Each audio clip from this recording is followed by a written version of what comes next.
agradecer a oportunidade de estar aqui. Tem que tentar saber. Foi? Você é muito marqueteiro. Vai dar brinde? Não vai pegar a chance dessa. Bom, evitar aquela coisa, né, da solenidade, né, da formalidade, né, ser bem informal. Não, pessoal, sério, essa brincadeira aqui não é minha, não. Isso aqui é do computador da professora. É meu. Minha imagem eu deixei aqui, porque antes de... Eu vou ser bem honesto, assim, quando eu resolvi, quando a professora trouxe a demanda, vamos falar que nem marketing. Quando a professora, sério, quando a professora trouxe a demanda da gente apresentar 3 fotos, eu fiquei pensando, eu fiquei em dúvida, né? Se eu levo 3 fotos minhas, né, da minha vida, das minhas atividades, ou se eu levo fotos mais assim abstratas e que possam ser conjugadas com a nossa opinião pessoal, mas que algo que seja de utilidade pública, vamos falar assim, ou mais até com foco na psicologia, né, no que a gente vem praticando, com o que a gente vem pregando. Então, para equilibrar, eu falei, bom, eu vou botar uma que seja minha e 2 que seja mais assim, né, colhidas na internet. Porque foi engraçado que quando surgiu essa coisa das 3 fotos, eu acho que todo mundo em casa tem uma pasta no computador de fotos que você vai salvando, até no Facebook mesmo, acho que surgem coisas interessantes. Eu falei, pô, não vou ficar falando de mim, não, vou pegar uma foto que tenha me marcado aqui. Eu fui lá naquele arquivo mesmo, naquela pasta de download que está solto, aquelas fotos interessantes. Então eu selecionei uma dessas para compartilhar com vocês. A primeira foto, que é a que eu apareço com a minha mulher, com a minha esposa,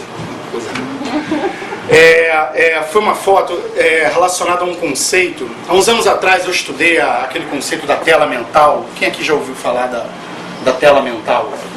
Uma coisa que vai até um pouco ao encontro da hipnose ericksoniana, né, daquela terapia, que é uma sugestão que existe de o urbanismo, né, a vida aqui consumidora, estressante, né, nem sempre a gente pode sair para ter contato com a natureza, né, estamos aqui, né, envolvidos, comprometidos com a cidade e tudo mais.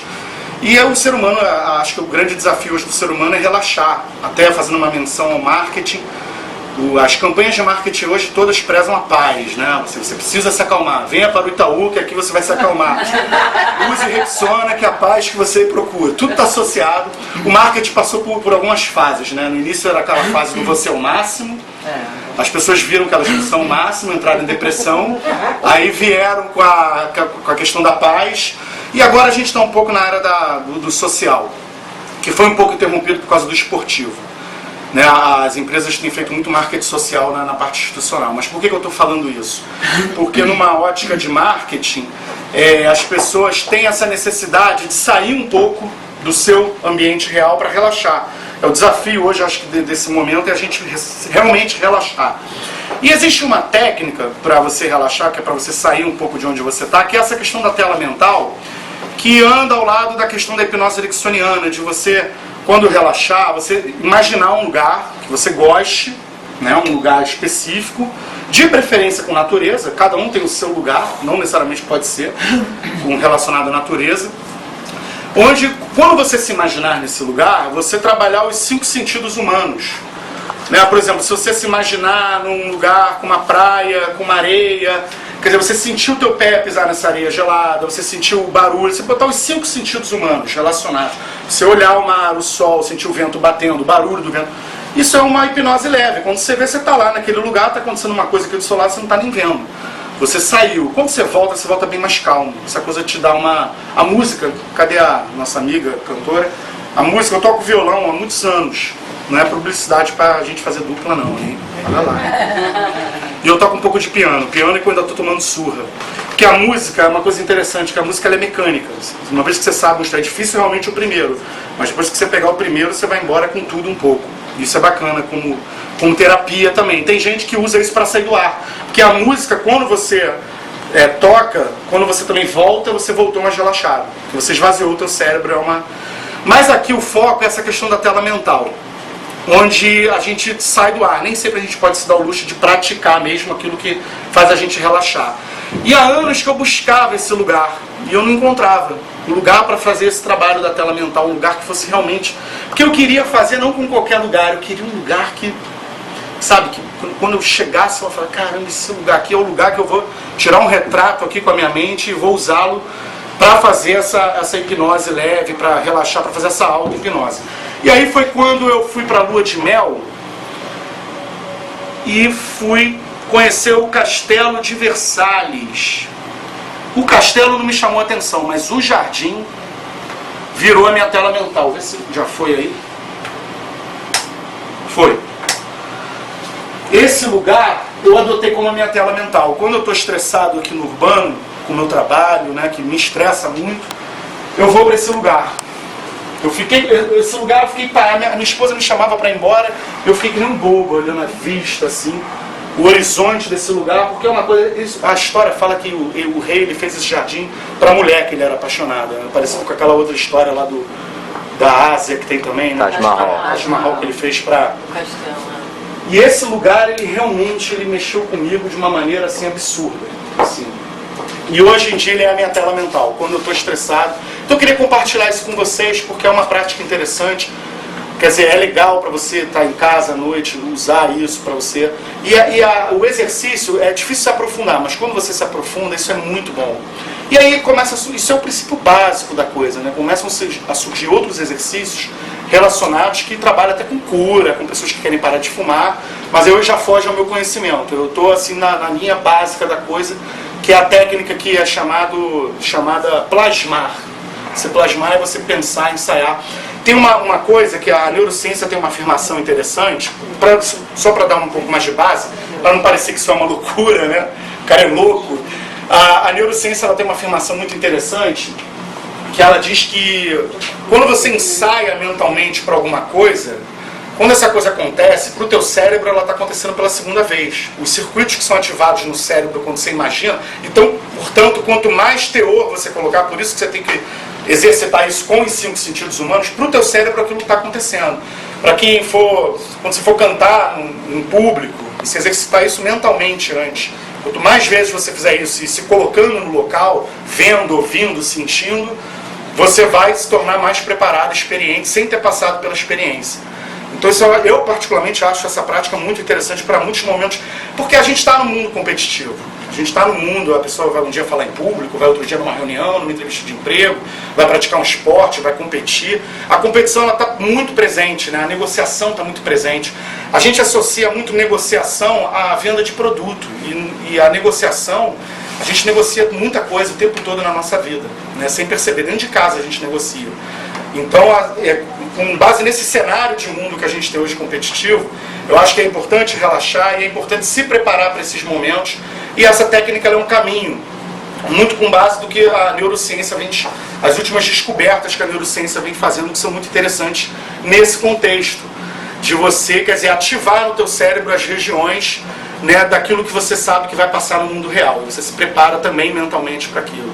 É igual o boxeador, o lutador de MMA, que quando vai lá, ele ensaia aquele golpe no mundo real, na academia, 300 mil vezes, mas você pode ter certeza que na mente ele ensaia muito mais.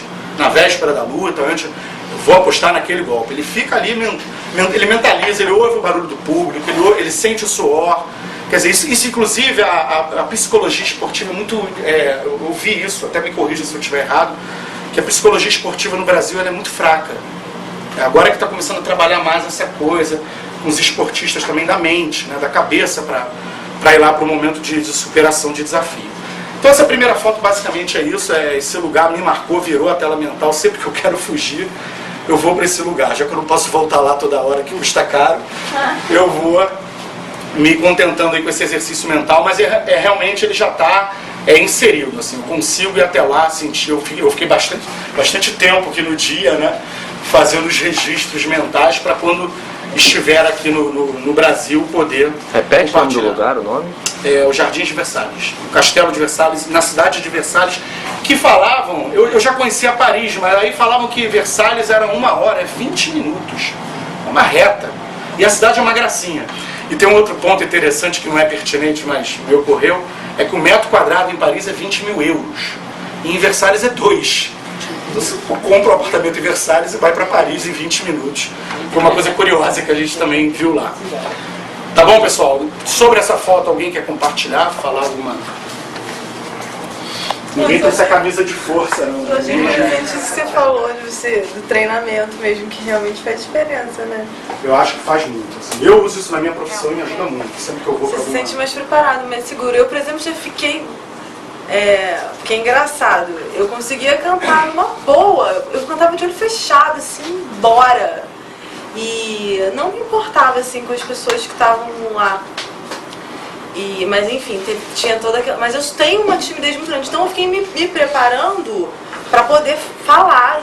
Então, esse negócio de cantar não rolou. Eu não me preparei para cantar, eu me preparei para poder conseguir ficar em pé ali falando.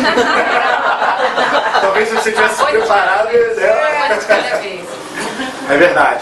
Assim, eu acho interessante, por que eu me identifiquei com esse conceito? Porque quando a gente tem essa orientação do plasmar, a gente descobre que a gente fez isso a vida inteira. Né? Todo mundo fantasia tudo, o tempo inteiro que a gente quer para a nossa vida. O comentário do bebê que você imagina, você está plasmando. Quer dizer, você já até visualiza a criança chorando, ela nem veio ainda. Quer dizer, talvez você já está se preparando inconscientemente para aquela emoção. Então, na verdade, assim, é engraçado que a gente ganha o fundamento da coisa quando vai estudar isso, mas a gente fez isso a vida inteira, né? A gente fantasia a vida inteira. Você só dá um pouco mais de ciência, a forma como você fantasia a coisa, você dá mais ciência e mais utilidade. Pode passar, então? Pode? E a segunda, essa foi uma foto, assim, corriqueira, eu acho, assim, eu acho que foi Facebook mesmo. Não foi nada tirado de nenhum livro, assim. Foi Facebook mesmo.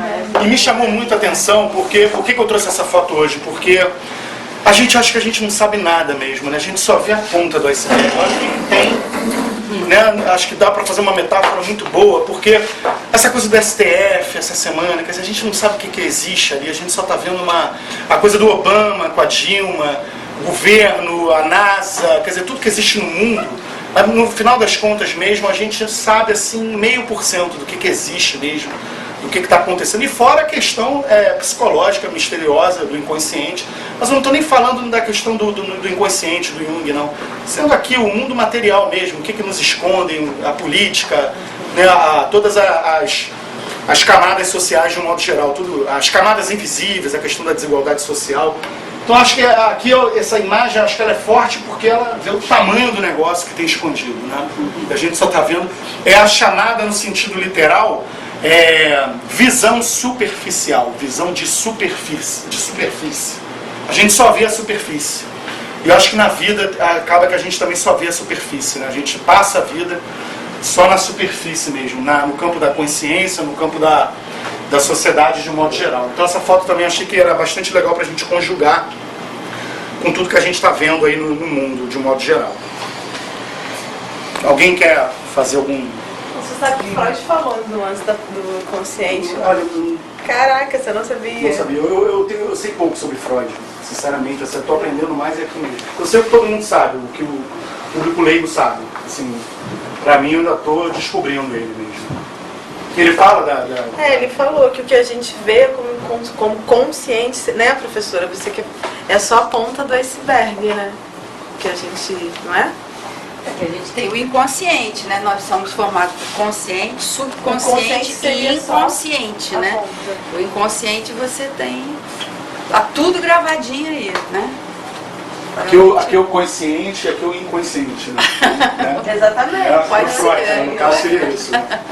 É isso que ela associou ali, né? Pode. Alguém mais? Tem comentário?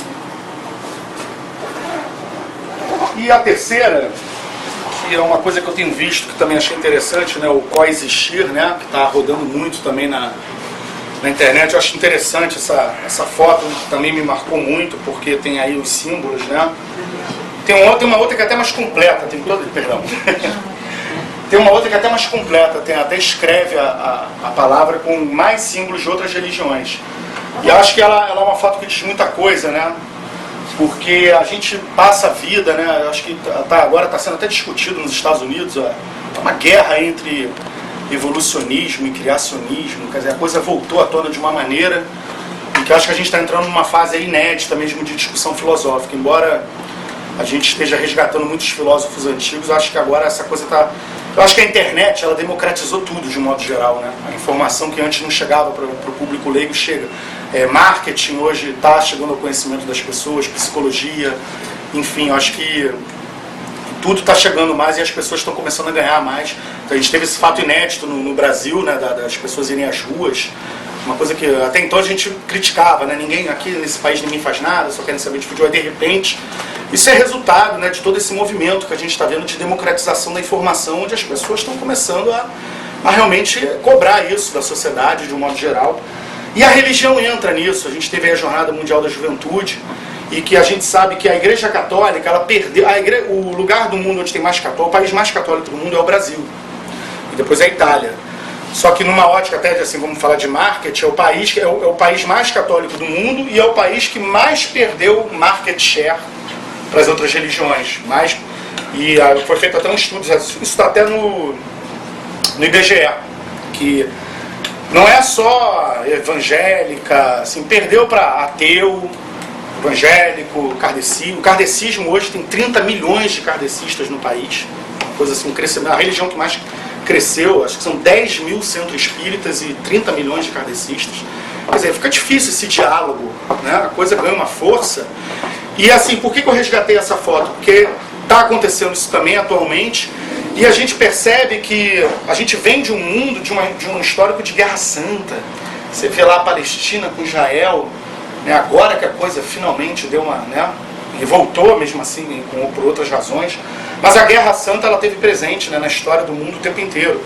E quando eu raciocino sobre isso, eu, na minha posição de, assim, quem sou eu, né, mas tentando filosofar sobre isso, eu percebo que as pessoas, essa comunicação, né, porque o país entra em guerra por falta de comunicação, né, as pessoas brigam por causa de comunicação, e países entram em guerra por causa de comunicação.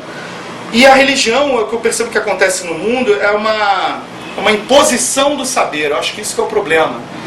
Aí por exemplo, eu cresci católico e sempre fui muito cristão, tenho fé assim muito forte em Jesus, sempre tive uma coisa assim. E já de uns tempos para cá, meu pai já dizia para mim: olha, meu filho, conhecimento demais dá enjoo. Eu fui querer cavar tudo e agora eu já diminuí, a minha fé já perdeu força, hoje eu já questiono. Eu depois de anos e anos, eu fui lá no Sócrates mesmo, eu voltei lá para o tudo que sei que nada sei. Voltei lá para o Sócrates. E eu acho que é interessante essa coisa do tudo por mais básico, né? Que a gente já tenha isso mais do que ultrapassado, tudo que sei que nada sei, porque a gente não sabe nada mesmo, e as pessoas entram em guerra por causa dessa imposição do saber, né? E não se posicionar. Hoje eu acho que eu estou tentando conquistar um posicionamento assim: eu não sei, mas eu acredito. O acreditar eu acho bacana, e não eu sei que Deus existe, ou eu sei que tem reencarnação. Eu acho que o acreditar, esse respeito pela crença de cada um, esse diálogo, que eu acho que, e que por incrível que pareça, eu acho que está se encaminhando agora para isso, né? Eu acho que as pessoas estão, sabe, assim, tá bom, você acredita aí, porque eu acredito aqui, vamos todo mundo junto, né? Mas que até então não acontecia. Então acho que é legal hoje a gente abrir a internet lá, por mais, né, banal que seja, tá isso rodando. Isso que diz muita coisa. Essa juventude, eu acho que ela já está com uma... Embora a geração Y, que já virou Z, né, que já virou geração Z, seja uma geração com traços de intolerância, do ponto de vista tecnológico, porque essa educação que está tendo aí agora já é diferente da nossa. Da nossa, assim, eu estou com 34, não sei. Mas, assim, a formação até do cérebro mesmo, a anatomia, ela muda, porque a pessoa ela foi criada com a tecnologia é rápida. Então ela se torna intolerante, ela quer uma resposta rápida sua, ela quer que você responda ela igual ao computador. Mas o que eu estou achando bacana é que eu estou percebendo que, embora a geração Y, que já é Z, esteja intolerante nessa ótica, né, e está havendo uma orientação para isso, né, por parte dos especialistas, até psicólogos, né, com os pais, sobre o uso adequado, saudável das ferramentas, da tecnologia, elas estão abertas ao diálogo com a religião, elas estão flexíveis nisso. Eu acho que está melhorando, eu estou com uma visão otimista disso. Então eu queria compartilhar isso com vocês também. Eu continuo lutando para acreditar, eu acho que é uma luta que não tem fim, né? A gente não sabe mesmo, a gente tem que ter fé e acreditar. Tem a experiência subjetiva, as experiências mais objetivas de cada um, mas a gente cai nessa coisa a fé, né? E até na Bíblia está isso, que é engraçado. A fé não é um saber. A fé é uma crença. Você acredita que Deus existe. Até se Deus existe mesmo, ele quer que você saiba, ele quer que você acredite. Se você acreditar, já é suficiente. Então acho que a gente tem que respeitar as crenças, que hoje em dia tem muitas, né? O movimento ateu está muito forte, com argumentos muito embasados. Eu tenho acompanhado assim, a comunidade científica. E assim, o que mais só para a gente finalizar, é que o que mais assim, eu acho interessante nessa história é que, a gente até comentou isso esses dias aqui, é que a ciência, ela não provou que Deus não existe, mas ela não provou que Deus existe, mas ela também não conseguiu provar que ele não existe. Né? Isso é interessante, se a gente parar para refletir, não foi provado o contrário, né? Isso continua um objeto de investigação. E eu não vejo a ciência como inimiga, eu vejo a ciência como, eu acho que ela quer, no fundo, ela quer chegar em Deus.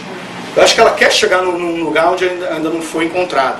E eu acho até que ela vai encontrar alguma coisa que possa dizer mais pra gente. Mas por enquanto a gente continua nessa busca. Então eu queria compartilhar esse lado com vocês, que eu acho que é importante a gente não vendar os olhos para isso e respeitar as diferenças, mas tentar compartilhar aquilo que possa ser, né, possa congregar de uma